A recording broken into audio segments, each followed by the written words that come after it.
So, a warm welcome and best wishes to all. We trust it is well with you and your families.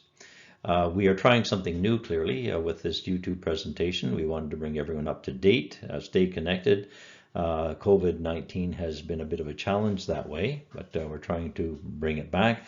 You may remember, for those who were able to attend the October 2020 AGM, that went fairly well with social distancing and masking so much. But we are hoping again to, in June 2021, possibly circumstances will allow us to get together face to face for the current year AGM. So we're going to get underway now. I'm going to remove myself from the screen, and the next slide is going to bring you up to date on the projects we're engaged in for this past year, and then we'll do a detailed discussion of the various projects. You'll see on this list that there are 20 different programs, considerably more than we would normally report on in the course of a particular calendar year. 4 new ones entirely, and some of the ones have been expanded in scope. So a very diverse and intense year, and especially when related to field work. And this seems to be not so much in spite of COVID, but it was because of COVID, we were called upon to do a number of extra programs. This was also the year of the volunteer. We were delighted to have that kind of support. 10 different volunteers assisted us in our fieldwork this year. And of interest, we're going to have a couple of these volunteers narrate some of the projects that we'll consider in short order. The first one we'll go to, though, is pH monitoring. So let's meet you there. So here we are taking one of our pH samples. The location here happens to be at the Porter's Cove Bridge up on the southwest Miramichi. The two of us here, you'll be seeing a lot of this character on the right. Timothy Hume helped us a great deal through this field season in 2020, 2021 even. So thank you, Timothy. We'll go on to the next slide. This map of our pH monitoring sites is virtually a duplicate of the maps that are produced for the snow course and ice observation program that we run as well. We do this in the late winter, early spring, and the sites are virtually identical, and it's one of those opportunistic programs where we can combine the two. Several things to notice in this slide. The title is River Water pH, so water courses only, and we take samples from 13 different sites on 10 different rivers. Now this is, the timing is for midwinter to early spring, and you'll notice that there's a range there, and all of the samples are falling within that what's considered normal range of pH. In terms of pH with snow samples, 10 locations here noted on the right-hand side of this slide. The sample is melted down and the pH taken, and you'll notice again that all are pretty much within that normal range. So again, with snow samples, we don't seem to have issues with fish habitat having to do with acidic shock. This is one of the projects supported by the Environmental Trust Fund. We have dutifully provided a report to them, as shown on the left-hand side here. On the right, we see Tim showing fine form as he's sending the sampler down off the Priceville Swing Bridge. Our next project we'll consider is lake monitoring. Our lake monitoring program has occurred for the last 9 years. Currently, we're doing 4 lakes throughout the watershed. I'll introduce those in a second here. This scene is of Miramichi Lake this spring. Josh Kilborn in the scene here, keeping a mask on, as much to do with keeping the bugs off as COVID-19, and a 17-foot canoe is a great tool for keeping social distances of 6 feet. This slide illustrates how we go about our temperature monitoring. We evenly distributed 5 temperature loggers from the top to the bottom of the water column. On the bottom we have a rock bag as an anchor, and on the top we have buoys to keep things afloat. We are able to find the deepest part of the lake through bathymetry maps provided by the province, and within the lakes that we have, this ranges between about 18 feet of depth and 25 feet. As shown here, the 4 lakes we are currently monitoring from north to south, or top to bottom: the Mullen Stream Lake, then the North Renews Lake, then the main Kennedy Lake, and then finally, bottom left corner, the Miramichi Lake. In the insert picture here, we have the surface buoys that indicate the top of the line. Mullen Stream Lake water temperature profile on this slide illustrates an interesting point, how things can sometimes go awry with our temperature loggers.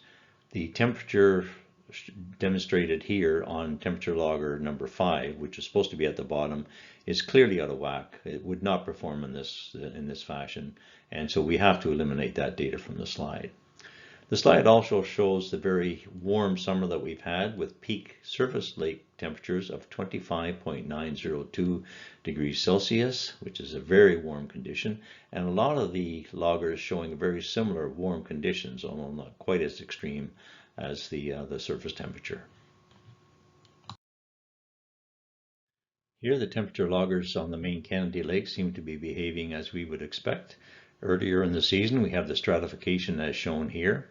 Later in the fall we have what's referred to as a bit of a turnover, as that stratification is lost and there's more of a mixing.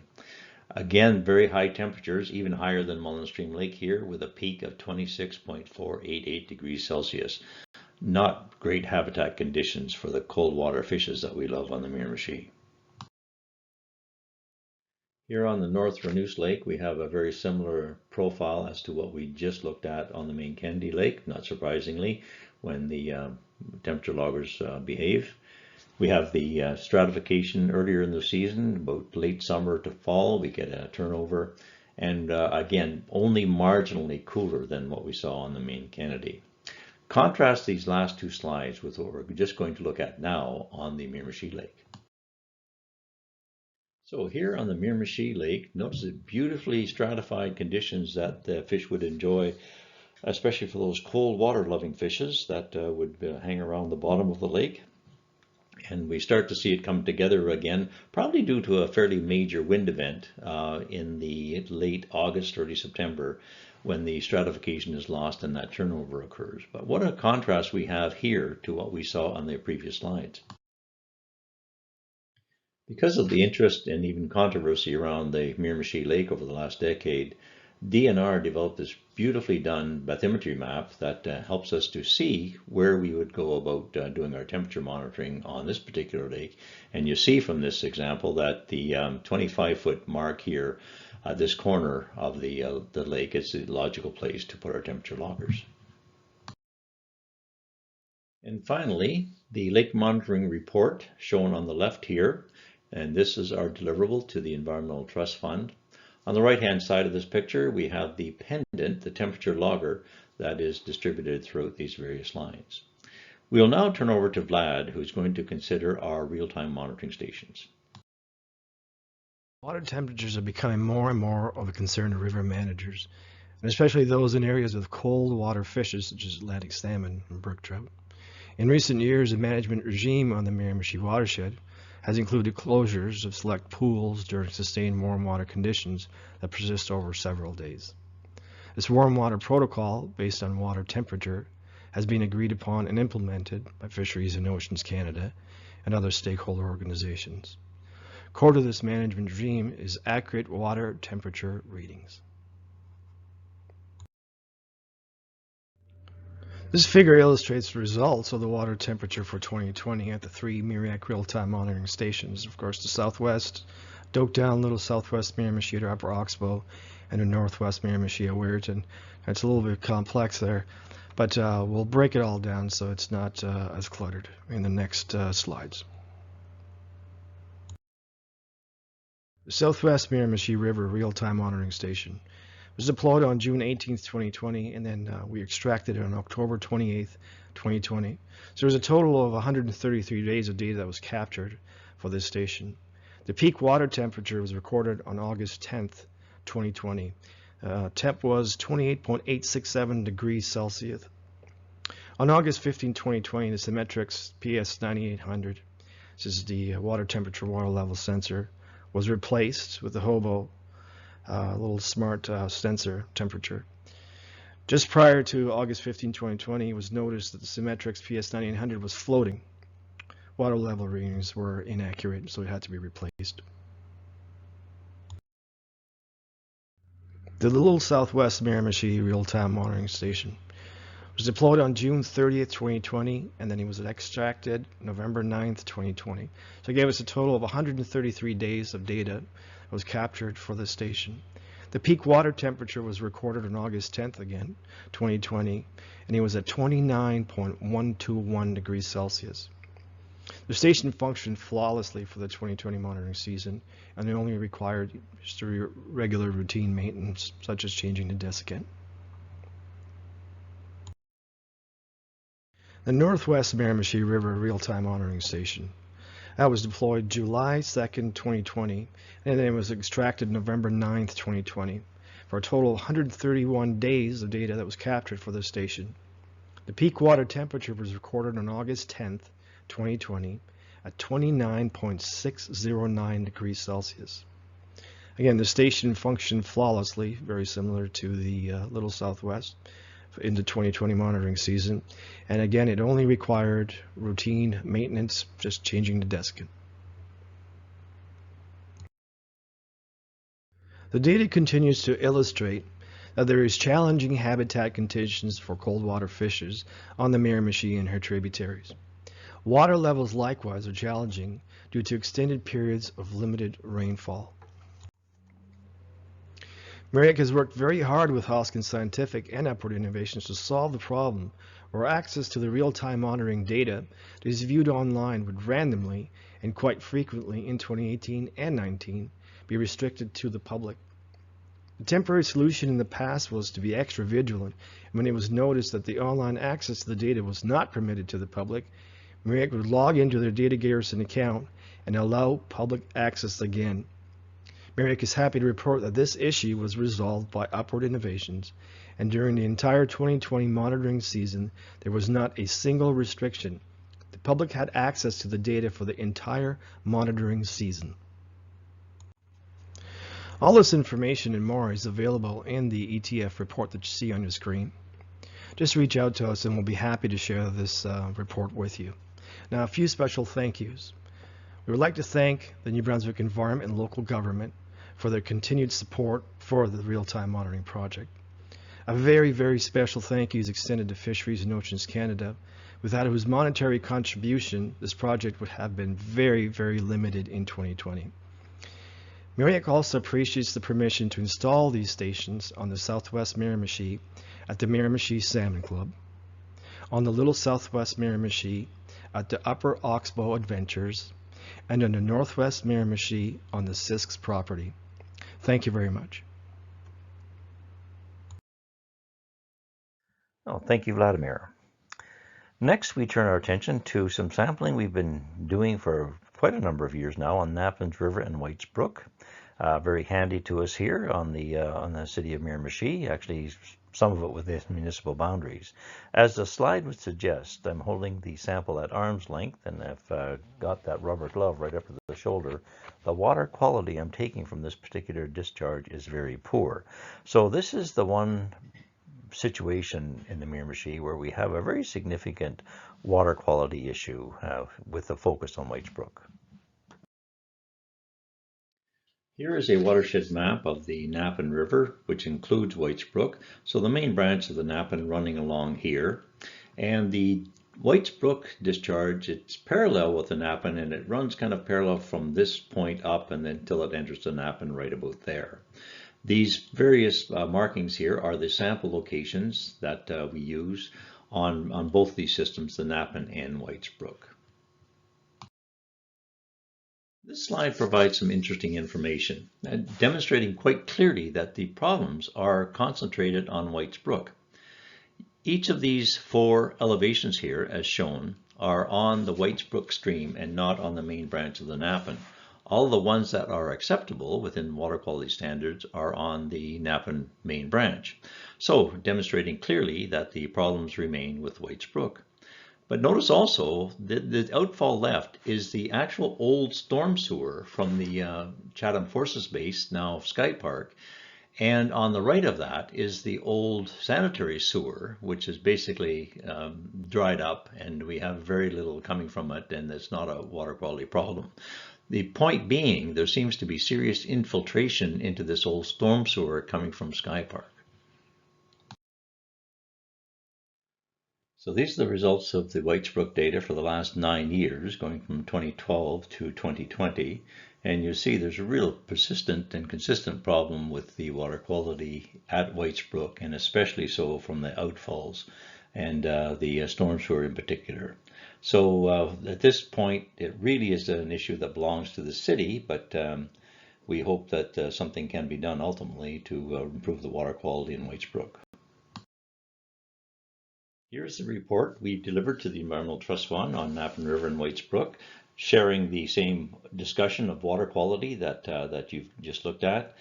We hope to continue this monitoring again in 2021, but unless there's some dramatic action taken there, we don't expect different results. On the right-hand side there, the actual bad-looking water that's from that discharge in Whitesbrook. Next, we look at the Swim Watch program, and as you would expect and hope, we're going to look for better water quality in this program. Swim Watch is one of the longest standing projects that we have with MREAC. Since 1993, we've been doing a number of beaches. The one you see in this particular scene is an unofficial beach that is located at Middle Island. The map here shows the various Swim Watch sites that we've selected over the years throughout the watershed. These are the 18 sites we did in 2020. The ones concentrated around the bay and estuary are the ones we concentrate on more significantly, with less attention paid to the ones upriver, which have been consistently good for many, many years now. Here's a compilation of all the data from 61 samples taken throughout the summer of 2020. On the right-hand side, you see the various sample sites here of all 18 we mentioned earlier. A couple of things to note. We have a couple of elevated samples here from Oak Point. This one, in fact, exceeding the standard that we were a little alarmed about, but notice later in the season it goes down again. The other one that tends to be elevated is the Barnaby River Station, and this site here again exceeds the 200 fecal coliform limit or E. coli limit, and the problem being that it tends to be receiving water of Rogersville, of Barnaby River, and it is a ribbon community of other residences as well. So not too surprising and still within acceptable limits. The bar chart here shows the results of the 6 more intensely sampled areas. You see the list of those on the right-hand side there. So these are the beaches that are more frequently used, more intensely used by swimmers, and so we thus pay more attention to these throughout the course of the summer. So the E. coli results are reflected here, and but of course you also see that the Oak Point site was within those selected few, and we had that little issue at one point during the summer, but it seemed to go away subsequently. Overall, the Swim Watch program shows a very good news story, as demonstrated by this slide. The blue bar represents those number of samples taken each year that are of acceptable water quality. The red bar showing those samples that do not meet that water quality standard. So you see it's a rare occasion where we do not have acceptable water quality. A good news story over the longer term, and this is taking the last 9 years from 2012 to 2020. Here we have the Swim Watch report that we delivered to the Environmental Trust Fund. Again, a good news story for 2020 overall. On the right-hand side of the screen, you have the simple field equipment that we need for sampling in Swim Watch. We bring these samples back for processing in our own lab here in the MREAC office. We will now turn our attention to our involvement with wetlands. Working at wetlands, I team up each year with the fellow you see in the center of this slide. His name is Theo Popma. He is a consultant for the province, is a recognized wetland delineator, and I've been working with him for several years now in doing our wetlands work. In the background, you see the second year class of students from NBCC Miramichi, the Environmental Technologies program. We try to introduce these students for a half day at least each year to the wetland work that we do.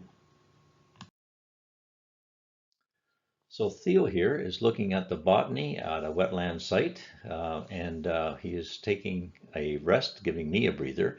I consider Theo my nemesis in many ways. He seems to try to kill me each year on this outing.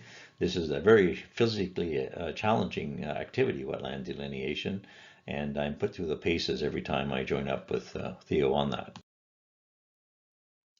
This is a very fitting view of Theo from my perspective while we're out doing wetland delineations. He is often a blur like that, if I can see him at all. And it also represents the kind of terrain we have to beat our way through to get the wetland delineations completed. This is another of the projects that's reported to the Environmental Trust Fund as a sponsor. And so Theo here shown looking at the soil chart, Theo being the principal author of this report as well, as he delivers on a contractual arrangement with us. The pictures on the right showing the soil pits that are taken throughout the delineation, the top one being a wetland soil and very much distinguished from the bottom one being an upland soil. The next program we'll consider has to do with ice observations and snow courses.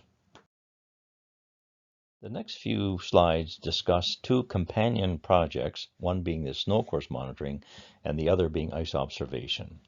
We see a snow course monitoring scene here where we're weighing the course sampler. The depth of the snow is recorded, and then we take the weight of the sample to determine water equivalency.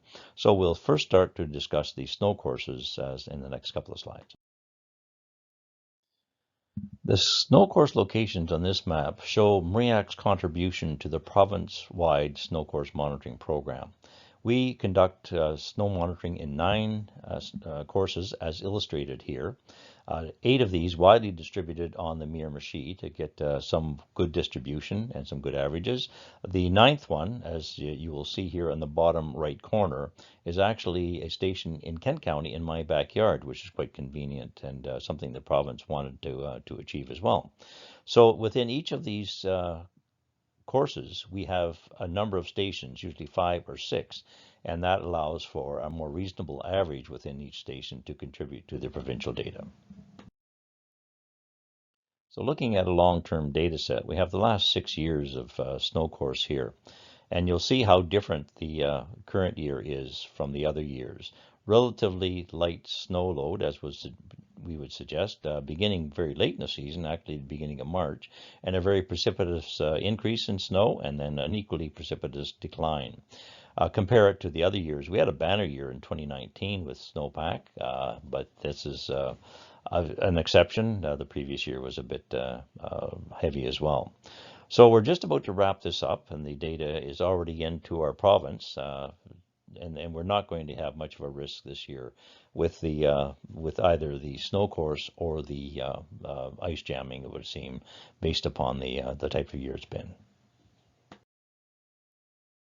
So often in parallel with our snow courses, we do the ice observations throughout the Miramichi here. This is a scene from the NORAD Bridge, which is the top end of the southwest Miramichi. So the ice observations are taken to determine what the characteristics of the ice would appear to be, and then of course once we get into the breakup, then we give them actual reports of what risk we're seeing and what damage we're seeing potentially on the various waterways. Here we show the ice observation routes we do each year. Starts at a feeble start in December, then really picks up in March and April. The main route being the southwest Miramichi. We have a route that takes us right from Anderson Bridge all the way to the top end of the southwest Miramichi at NORAD Bridge, which is at Bloomfield Ridge. That is the early part of the season, and then when breakup is underway on the southwest Miramichi, we then include in combination the little southwest Miramichi and then the northwest Miramichi. So that's our assignment related to ice observation. So even with a fairly light year in terms of snowpack and the ice formation, we still had a fair bit of precipitation in the last week or two. And so there are consequences. You notice the Priceville Swing Bridge in the background here. So some minor flooding at this particular location as shown in this slide. And here we have another bit of flooding on the northwest Miramichi. This is just in association with the Johnson Bridge. So again, a little bit of impact on infrastructure here, and that's really what this program is all about. Early in the season, we do a run that looks at ice formation. This is way back in December. And at the Blackville Bridge, we noticed these two whitetails swimming around in the current here, thinking that it was going to go very poorly for them. But you see already that one has extracted himself from the ice, and the second making a noble effort here. So it was a bit of a interesting observation point as we saw this adventure unfold. And so this is the outcome. Both the deer were managed to extract themselves from a pretty difficult situation, which we're pleased to see. We'll now turn our attention to the next project having to do with some work on the Betavin River.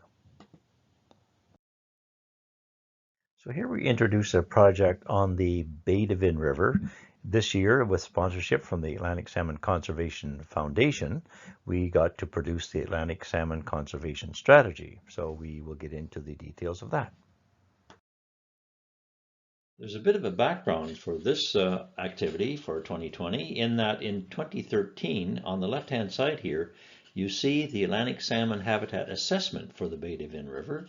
And so we're sponsored by the same organization to do the habitat assessment, and we returned in 2020 and they approved the funding to do the conservation strategy.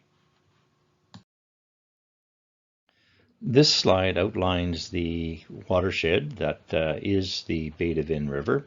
You see the outline sketched here, and it's a relatively small watershed compared to many Miramichi tributaries, a grand total of 315 square kilometers with a meander length through the watershed of about 56 kilometers. Notice it's about halfway between the Miramichi here and in the communities of Rexton and Richibucto. The village of St. Margaret's is about here, and the river crossing is immediately beyond the community or hamlet of St. Margaret's. So looking at the land use along the Betavin River, we have a scene here that shows some recreational activity, a fording site midway down the waterway.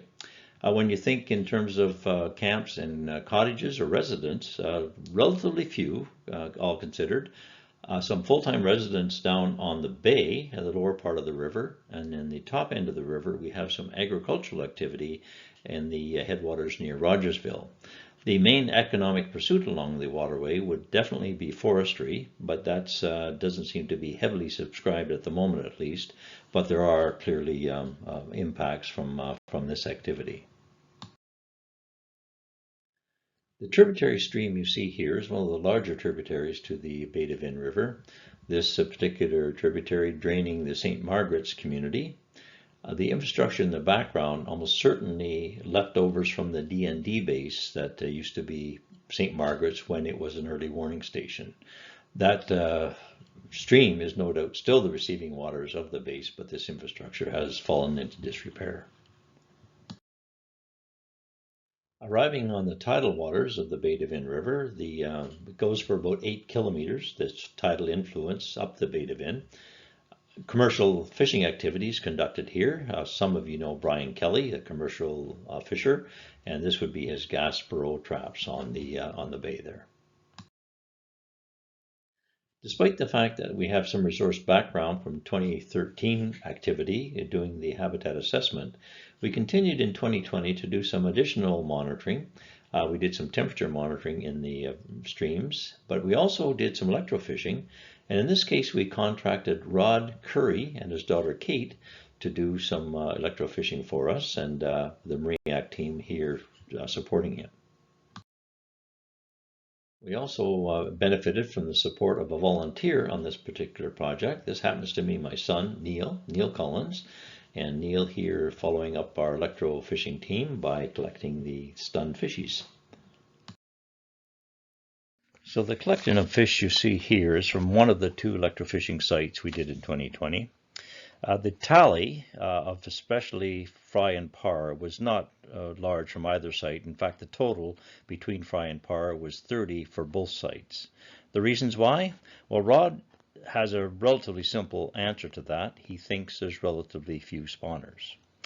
Next, let's go to line and lead waste collectors. Our fishing line and waste lead collectors, as shown here on this slide, is a program we've only operated for a couple of years now, introduced to us about 3 years ago by Phil Rebell, who came up with this concept in the southern US of A. So thank you, Phil. It has been extremely successful here, especially as it relates to the waste materials coming out of the striped bass fishery.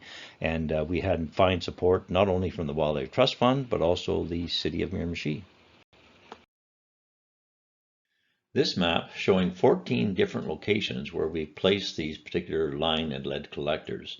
You'll see it's all on tidal waters, and the reason for that being it's really focused on the waste materials coming from the striped bass fishery. We've been quite pleased with the results of this project for really two reasons. First of all, as shown here, that these work. People are collecting the waste line and putting it into these collectors. The second point is that the sign seems to be very effective in promoting the whole idea that there is an issue here with wildlife being damaged by this waste material. So we're very pleased with that as well. So we'll now turn our attention to CDD, or Clean, Drain, Dry. We see on the left of this picture a Clean, Drain, Dry sign installed on a post here. This is one of several boat ramps where the signs were installed, a very fitting location for these. And the idea, of course, is to limit the risk of invasive species. More of a close-up of the sign here shows the intent of this particular program. The Clean, Drain, Dry idea is, of course, to make sure that our gear is not hosting any particular invasive species, as we see. The program was brought to us by the BC Invasive Species Council, strangely enough, but we have in these councils basically throughout Canada. Some will recognize this location as being the boat ramp at Bicentennial Park, with the Beaubears Island in the background. So the sign has been very well received, especially by the City of Miramichi, which we appreciated.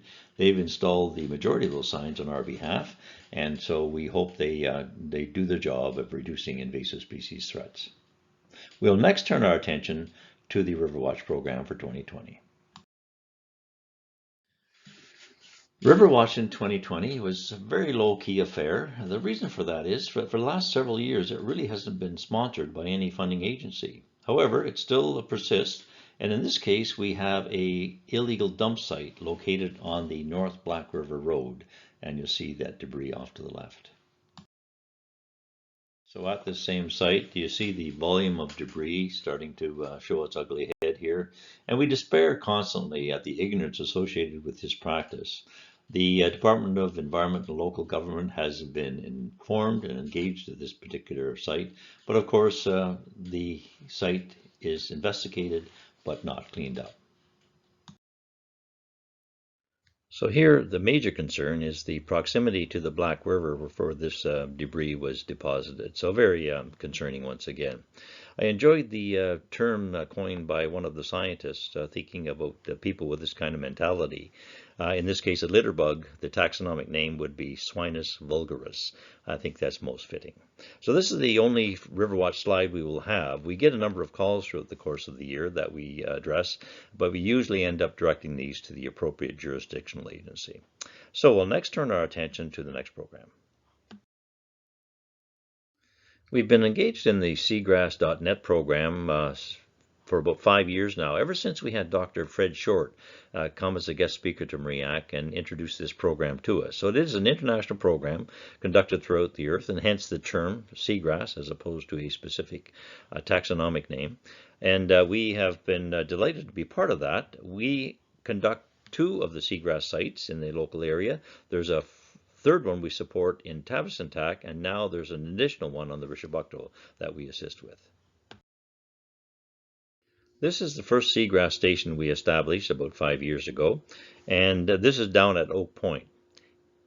There's a nice view of the seagrass boundary here on the overview.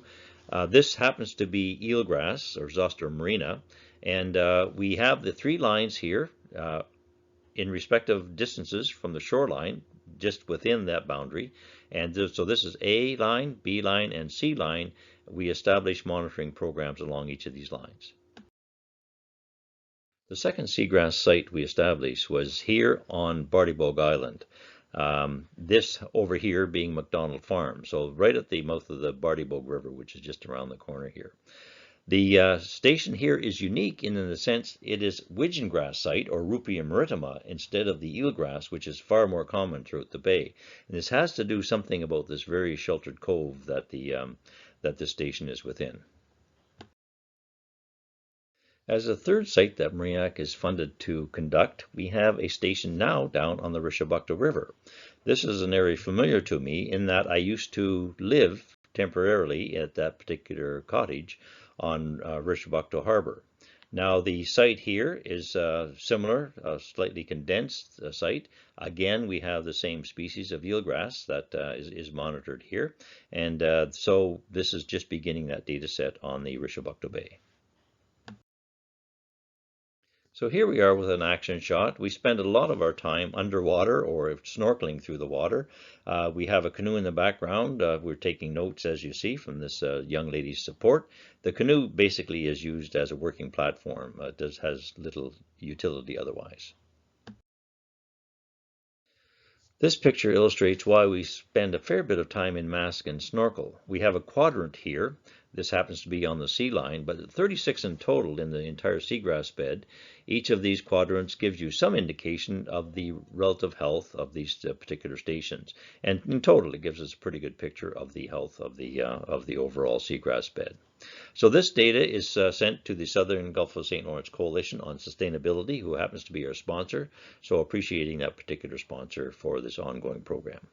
We're now going to turn our attention to a brook floater survey on the Richibucto River, and we're going to have a guest speaker for this one as well, and this happens to be Neil Collins. I'll briefly recount the goings-on regarding the freshwater mussel surveys on the Richibucto River system that MREAC engaged in during 2020. Here we see some volunteers come up from the Shediac Bay Watershed Association to help with that. As a reminder of what the Richibucto is, it's a river system about halfway between Miramichi and Moncton, and the mouth of the Richibucto marks the southern extremity of Cushbeguac Park. The picture location here is on the headwaters of the main branch of the Richibucto.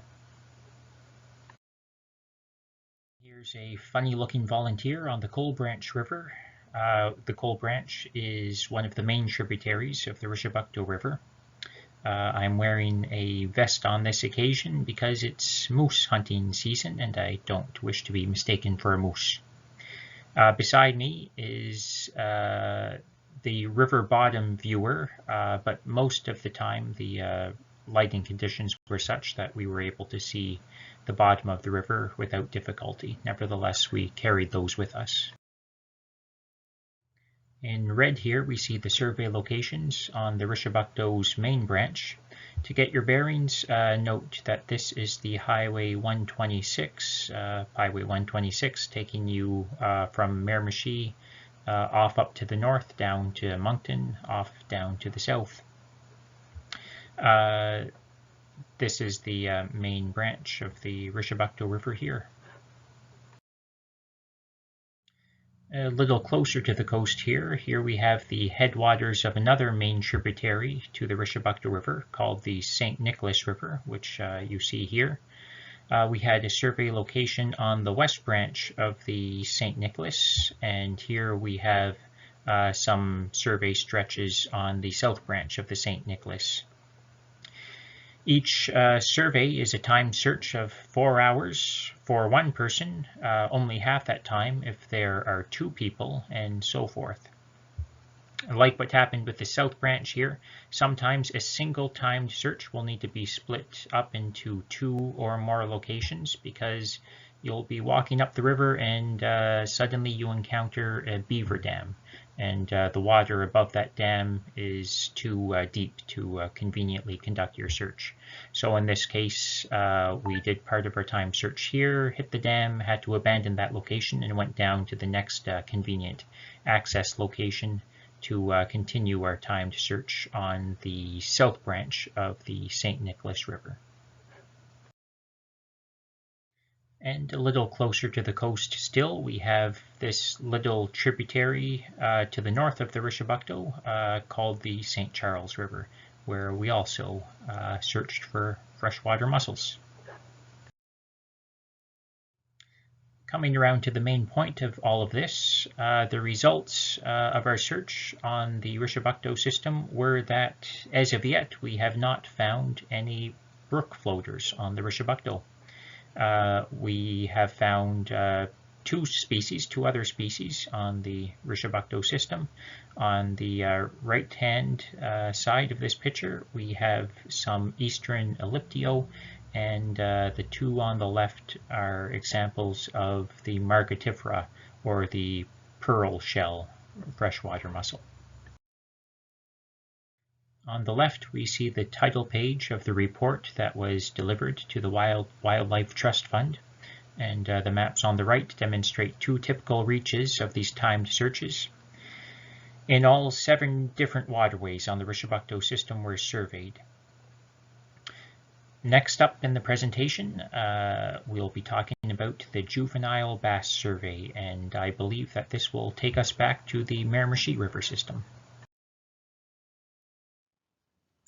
Thank you, Neil. And just as a sidebar there, some may say that Neil has my hair, and I think it may be actually true. So we go on now to our juvenile striped bass assessment. This is a program that came from DFO, one of the 4, and kind of a one-off in a sense that it's new to us, but back in history, we had a juvenile bass project when we were supplying the 5,000 fish to the reintroduction program on the St. Lawrence River system, and they were doing some other metrics at that time as well. Anyway, we're back at it again, and here are the results of our juvenile striped bass assessment. The collection of the striped bass this year involved applying a modified CAMP, or Community Aquatic Monitoring Protocol, and this involves the use of the 30-meter net, as you see being hauled here in this particular scene.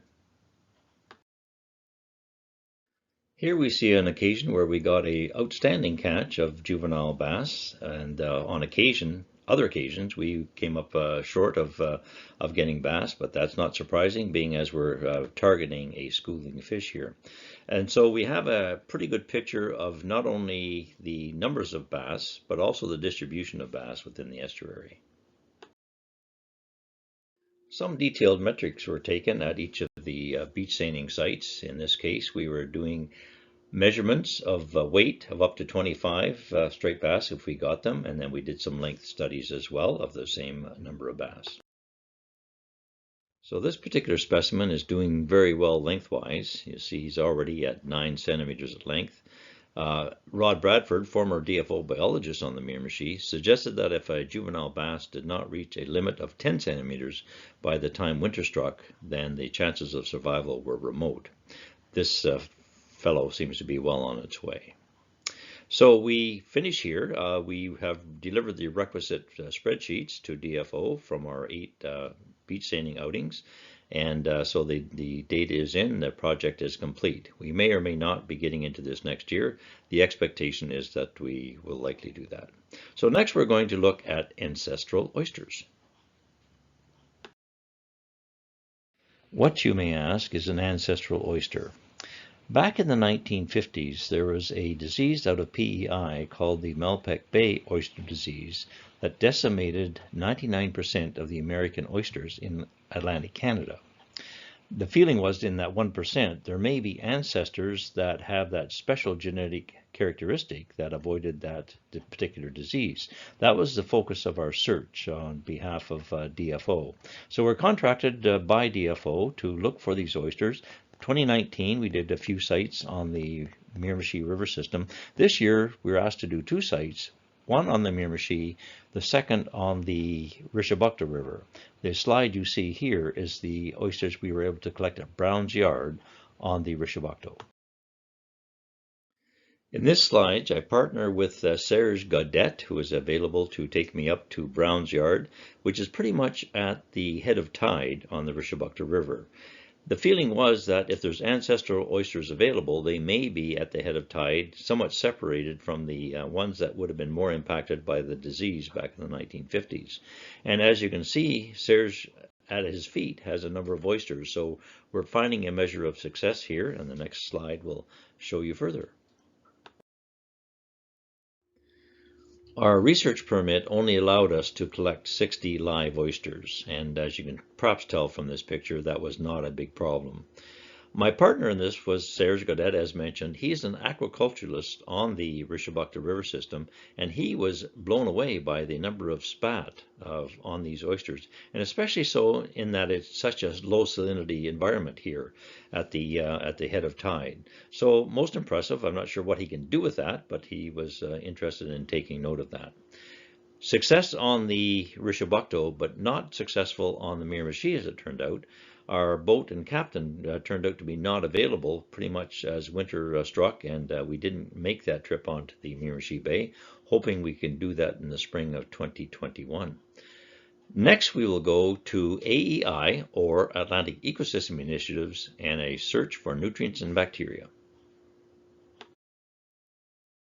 So here we are on the Black River collecting for nutrients and bacteria. Now this is a project that came out of the Atlantic Ecosystem Initiative funding. It was actually awarded to the Southern Gulf of St. Lawrence Coalition on Sustainability, and MREAC contracted to do sampling not only on the Miramichi but also on the Richibucto River, which we were able to do late summer and fall of this past year. So here are 6 sample sites as shown, and in each case we're looking at the mouth of some fairly substantial waterways here. Obviously the southwest, the little southwest, and the northwest, but down lower in the system, the mouth of the Bartybogue, the mouth of the Napan, and the mouth of the Black River. So looking at the impacts of nutrients and bacteria at these particular locations on the estuary. We were involved in a very similar operation on the Richibucto system, again looking at 6 different locations where samples were taken, far less familiar to us than the Miramichi clearly, but these were also successfully completed, and in this case by none other than son Neil. Here we're doing some nutrient and bacteria sampling at the mouth of the Napan River. That's Sweezy's Bridge in the background there. The young lady in the foreground here is Rivka Faisal. She's a 4th-year biology student from Dalhousie University. She actually lives in Black River, and being as she's studying from home, she approached MREAC for some volunteer work, and we were happy to engage her in this particular study. So thank you to Rivka for that volunteer spirit. We don't have the results of this program yet, and don't expect to, perhaps until later in the spring, but this does continue into 2021 as well. So we'll repeat the sampling for 2021 and have a pretty good picture of nutrients and bacteria in the various estuaries involved. We're now going to turn our attention to something brand new having to do with black-legged ticks.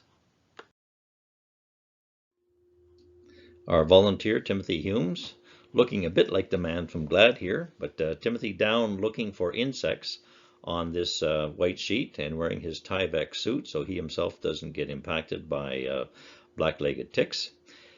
We had this project develop over a number of years, unsuccessfully for the last 2 years from the Wildlife Trust Fund, but finally finding some funding from Mount Allison University.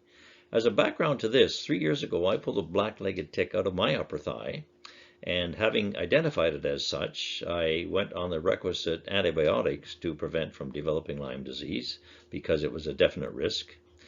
Dr. Vet Lloyd, the sponsor from Mount Allison University, had suffered full-blown Lyme disease back in the day, is mostly recovered, but has become quite a provincial expert on this particular disease. So with her support, we launched into a black-legged tick study on the Miramichi.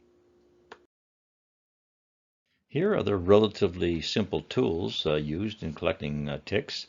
The item on the ground is a drag that is hauled along this perimeter of a field or trail.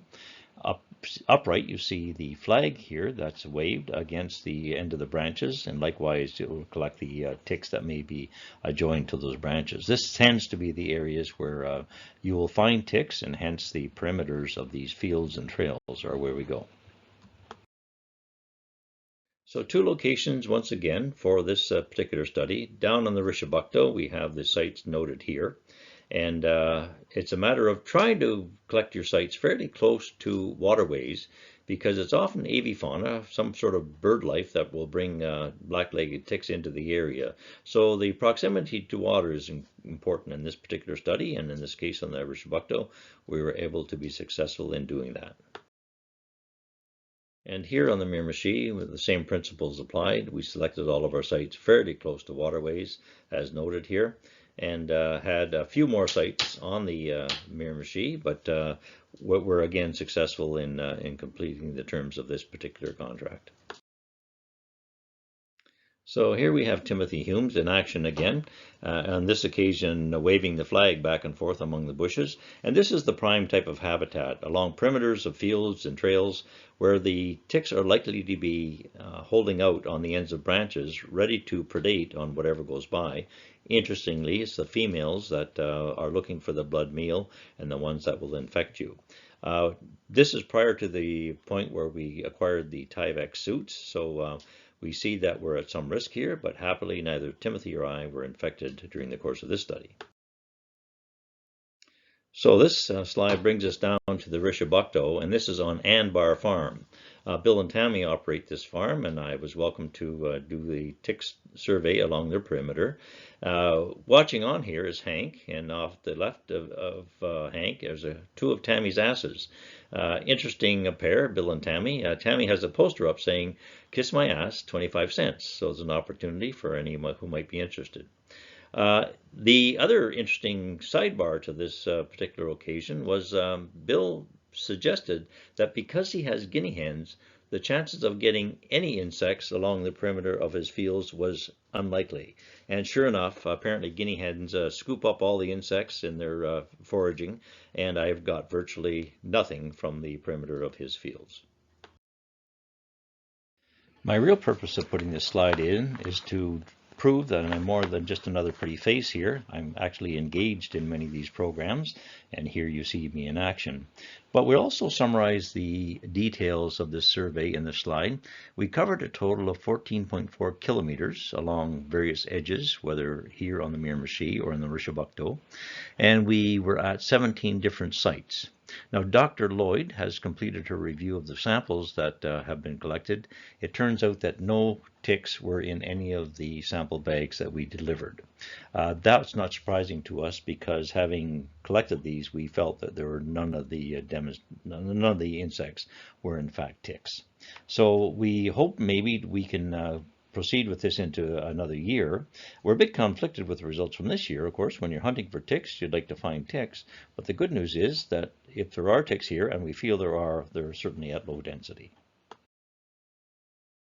So on this final slide, we have the black-legged tick survey report on the left-hand side here, unexpected by Dr. Lloyd, as it turned out, so she was very pleased with that. We did result in getting some positive media for MREAC and this particular project, and Tim here is featured in this article on the Wilson's Point site, just demonstrating that the black-legged ticks favor the cool and moist conditions of the fall rather than the hot and dryness of the summertime. So something that everyone needs to be alert to, and often people think otherwise. So be on alert during the fall conditions when these predator ticks are looking for their blood meal. We'll next turn our attention to some beaver dam breaching on the Brook. The keen group of volunteers you see in this slide are from NBCC Miramichi, the Environmental Tech Program, first year. And now we add these 12 individuals to the 10 volunteers I mentioned earlier, so we get these as a unit, these guys. And in this day, we were going up the Little Brook River to breach a problematic beaver dam that has a significant impact on fish passage. So this is a one-off day, and it happens to be timed well, so we can allow fish passage, at least temporarily, on this particular dam. So many thanks to all these volunteers from NBCC. Here we have one of the NBCC students admiring her handiwork at one of these breach sites on this particular dam. So we are now going to turn our attention to one of the more significant events of our summer that involved a bit of a project for MREAC, but also resulted in the loss of Vlad as he went temporarily off to DFO. So life takes some interesting twists and turns on occasion. This is a bit of a complicated event where Vlad, here shown in this scene, goes temporarily off to work as a federal employee with Fisheries and Oceans Canada. And as a result of the poor support he got, at least initially on this program, he ended up hiring MREAC to support his work on a number of things, this spot being on the northwest Miramichi, where we're doing some eDNA work. So I'm going to turn over to Vlad after this next slide, and he will explain the ins and outs on that. But before I do, Vlad and I just happened to be working together, or me working for him more to the point, on the first day of moose hunting season.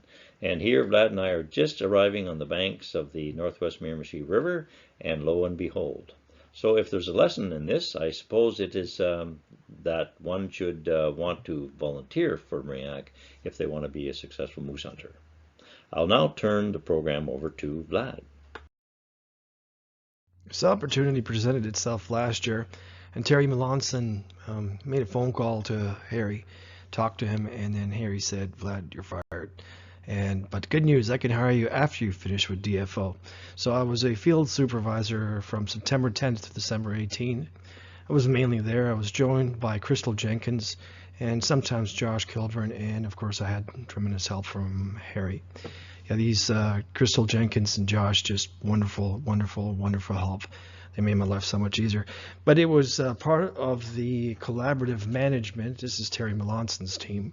And kind of an integrated ecosystem approach to conserving, protecting, and restoring fish and fish habitat.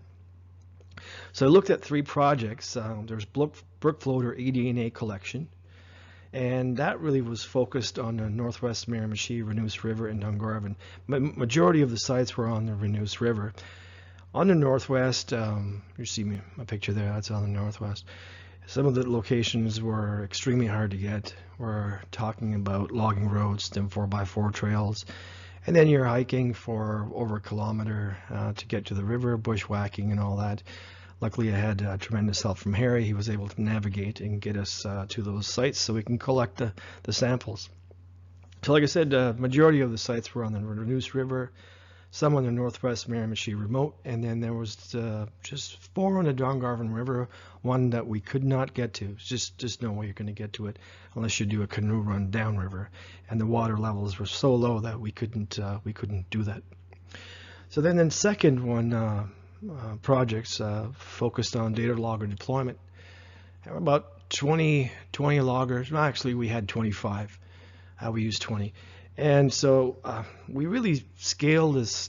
I mean, it's a big watershed. So, how do you tackle these projects? So let's just focus on something that, just hasn't been really focused on before. Let's do the northwest Miramichi. There's plenty of data on the southwest.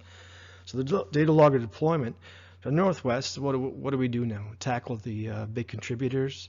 Well, that's been done before.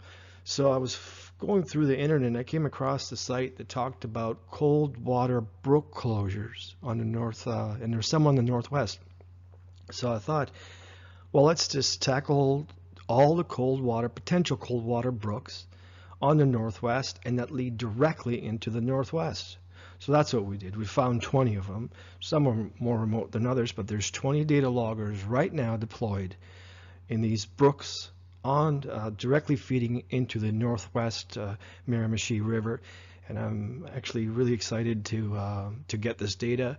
Once the spring freshet is over, we'll go and wake up these loggers and hopefully retrieve all that data. We'll still leave them in there, of course, for the summer conditions, real low flow stuff, because that's what we're really interested in about. But anyways, I can't wait to get my hands on some of the data. So the third project was really interesting. It's a stream crossing assessment for fish passage, and this is part of a BC protocol. It's not a really complex protocol, but it wasn't the easiest either. So somewhere in between, where we look at a number of different things. Such as the crossing type, open bottom structure, closed bottom structure, others, whether it's a bridge, a pipe, a wood box, a culvert, the diameter of the culvert, the length of the culvert, embeddedness, and so on. Habitat value and Habitat value was interesting. The presence of high habitat value spawning or rearing habitat, considered high, medium, important migration corridor, presence of suitable spawning habitat. It's considered medium, and then low, the absence of suitable spawning habitat and habitat with low rearing potential. Anyways, you could imagine now all the open bottom structures are all the beautiful places where salmon would go and travel and spawn and so on. The closed bottom structures, what we found in the Northwest, were a lot of them were very, very low value. Even though some of the culverts considered non-passable based on the scoring from the BC protocol, like a lot of the habitat values are very low. So anyways, like I said, we focused really on the Northwest Miramichi watershed. I mean, doing a culvert assessment on the entire Miramichi watershed, well, ain't going to happen I was employed with DFO from September 10th to December 18, and we had 3 projects to focus on, so it ain't going to happen. Like I said, this third project, stream crossing assessment for fish passage, it was really a focus on closed bottom structures. Anyway, I really enjoyed my time with GFO. I get a interesting perspective of how Big Brother works, and it's a complex thing. Anyway, yeah, but there might be an opportunity for them for us to take part in this again, and we'll see how it goes. I'm very thankful for Harry and the MREAC office here, because they housed us and they took us in, and it actually worked out beautifully. Had a nice Jeep to drive from September to December. Got to see parts of the Northwest, especially in remote areas in the Northwest I've never seen before. It's just a beautiful thing. If it happens next year or this year, summer, well, we'll see, and I'm looking forward to it. Thanks. So we thank you for joining us. If you've had opportunity to view the program this day, we hope you found some interest and maybe some joy out of the program. We look forward to seeing you in person, possibly in June, if we can have a face-to-face AGM meeting at that time. In the meantime, we look forward to another very busy year. It looks like it's going to shape up comparable to what we've had in this past year, which is good, both financially for us and in terms of the interest in programs. So we've got some diverse things happening once again. I'm going to leave off now. The final slide is going to be one that introduces again our funders, although we've tried to recognize them throughout this presentation, and of course we very much appreciate the funding support that we've got from these various sources. So we hope everything remains well with you, and we look forward to seeing you at some time in the near future.